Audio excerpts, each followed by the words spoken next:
ရင်ကောင်းပြီးဆိုးတဲ့ကောင်လေးတယောက်ချောင်းကိုရေးထားတဲ့လူစိုးလေး press ဆိုတဲ့ TV စီစဉ်ကဝက်ဖေးအောင်နေနေပြီးတော့ကလေးအချမ်းမှာတော်တော်လေးရေပန်းစားပါတယ်။ဒါပေမဲ့ Brad ရောက်လာတဲ့ခါမှာတော့အရင်ကလောက်အောင်ကြီးတွေမရတော့ပဲသူရဲ့လူလေး Brad ရွှေရှင်ကလည်းဆက်မရရပဲထင်နေပါတယ်။ဒါကြောင့် Brad ကလက်တိတ်ပေါ်မှာလည်းလူစိုးလို့ပုံစံညလိုက်ပြီးတော့သဘောသင်းပေါ်ကဆင်ရုံကိုပို့ပါတယ်။အဆောင်တွေကိုလည်းထထပလိုင်းကဆဲဆဲပူအောင်ကြီးတွေထည့်သွားတယ်ပြီးကင်းတဲ့အသားလေးပဲဝင်တိုက်လိုက်ပါတယ်။တမောပေါ်မှာတမိုးကြီးရဲ့စိန်ပါတာကြောင့်အေဖီယန်ဖေးကလည်းခရူးနဲ့လူစီတို့လင်မယားနဲ့ကိုလွတ်ပြီးတော့ Brad ကိုဖန်ခိုင်းပါတယ်။ဒါပေမဲ့မဖမ်းလိုက်နိုင်မယ်လို့တော့ကြောင့်အေဖီယန်နဲ့အော်ခရာတစ်ကခရူးနဲ့လူစီနှစ်ယောက်လုံးကိုရတဲ့မရှိအောင်လျောပြီးတော့လှုပ်ထုတ်လိုက်ပါတယ်။မီနီယန်တွေကတော့အရင်လိုလူဆိုးအလုပ်တွေလုပ်ဖို့တိုက်လို့နေပေမဲ့ဘီလင်းဆက်မလို့ရှင်တာကြောင့်ညင်လိုက်ပါတယ်။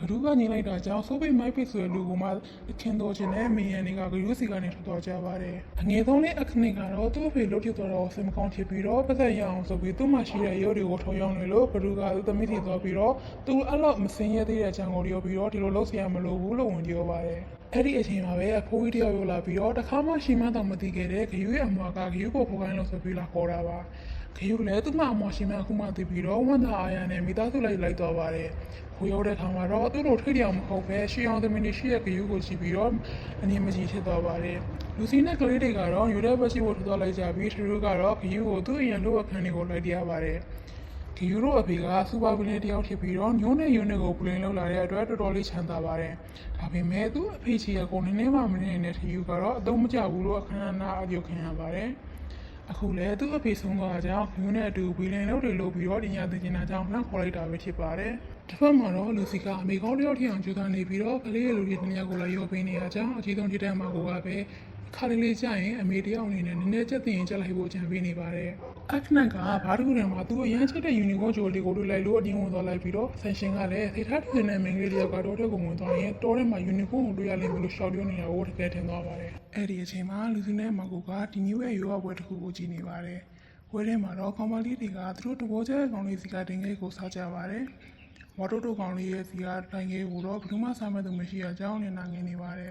။ကောင်းလေးကိုတနာသွားတဲ့လူစီကသူသမီးမာကိုကောင်းလေးစီကတင်ငယ်ကိုသွားစားဖို့ပြောပါတယ်။မာကိုကမတော်ချင်ဘူးလို့ညင်းနေတဲ့အကြောင်းလူစီလည်းမာကိုကြီးကံပေးခဲ့တယ်လို့မျိုးအမေဆက်သားမင်းပေးလိုက်တာကြောင့်မာကိုလည်းသွားစားလိုက်ရပါတယ်။တစ်ဖက်မှာဂရိုစီရထွက်လာတဲ့မီနီယန်တွေကဘယ်တော့မှမသိနဲ့ပိုက်စားလာတာကြောင့်ဘေးကထည့်သွားတဲ့ပိစာဘိုးသမားနောက်ကိုအုပ်စုလိုက်လိုက်ရင်လည်းတတိထိုင်နေရကိုမိသွားတာကြောင့်ရေပက်ခံလိုက်ရပါတယ်။ထောင်ထဲရောက်သွားတဲ့မီနီယန်တွေကတော့ထောင်ထဲလူမကြီးတွေကိုအနိုင်ကျင့်နေပါတယ်။ထောင်ထဲမှာအနိုင်ကျင့်မှုကြားပြီးတော့ရှင်နေပေမဲ့စိတ်ထဲမှာတော့ဂယူကိုပဲသတိရနေပါတယ်။အဲဒါကြောင့်မီနီယန်တွေလည်းထောင်ပေါက်ပြီးတော့ဂယူစီကိုရန်ဖို့စီစဉ်ကြပါတယ်။ဂယူကတော့သူ့ညီထရုံနဲ့အတူဘရက်စီကစိန်ကိုခိုးဖို့အစီအစဉ်ကြနေပါတယ်။ထရူကတော့သူတို့ညီကိုတိုင်ဘီလန်လုံးရှင်နေရဖြစ်ပေမဲ့ဂယူကတော့ဘီလန်ယူယူနဲ့သူ့ညီကိုဘာမှမပြောပဲစိန်ကိုရရင်အေဖီယန်မှာအလုပ်တင်ရဖို့ပဲကြိုးပမ်းနေပါတယ်။အချင်းတို့သမီးပါကိုရဲ့ဘက်မှာလည်းဟိုနေ့ကသူတွင်ငယ်ရေးစားခဲ့တဲ့ကောင်လေးကရောက်လာပြီးတော့မာကိုကိုပေါ့ဆာလေးတစ်ကောင်နဲ့တင်အောင်နေပါတယ်။သူတို့ရဲ့ယူရမှာတင်ငယ်ကိုဆက်လိုက်တဲ့ဟာဆေးလိုက်တာဖြစ်တာကြောင့်မာကိုကိုသူနဲ့လည်းထပ်ဖို့လာပြောနေပါတယ်။လူစီကတော့အဲ့လိုတပုံမျိုးမဟုတ်ပဲကောင်လေးကိုသနာလို့သာတင်ငယ်ကိုသွားဆောက်ဖို့ပြောခဲ့တဲ့အထီးကြောင့်ရှင်းပြပါတယ်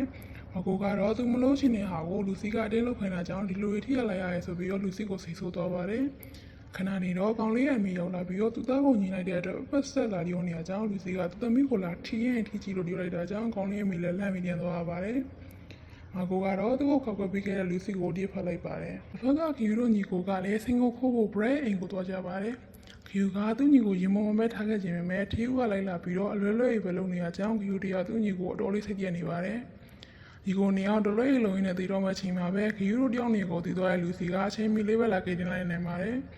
ဂီယူတို့လည်းတီလေးပဲသက်ပေးရနေလို့သွားပါတယ်။ကိုခင်လိုက်ရတဲ့ဘရက်ကလည်းစီတိုင်းတော့ငြိမ်မနေပါဘူး။ဂီယူတို့ကိုလည်းစားချတဲ့အနေနဲ့ကလေးမရဲ့သုံးလုံးကိုဖမ်းခေါ်ပြီးတော့ဟောလိဝုဒ်ကိုထည့်စီပါတော့တယ်။ဂီယူလည်းသူသမီးတွေကိုဖမ်းခိုင်းရတာတည်ပြီးတော့ထရူးစီကိုကူညီတော့တောင်းပါတယ်။ထရူးလည်းဆေးဆိုးနေပေမဲ့သူ့သမလေးအကြောင်းချပြီးတော့ကလေးတွေကိုကြွေးဖို့လုပ်ကြပါတယ်။တစ်ဖက်မှာတော့ဘရက်ကဆက်ရောက်ချီတဲ့ဝင်ပြီးတော့ညီတညလေးတန်းနဲ့တိုက်ကျင်နေပါတယ်။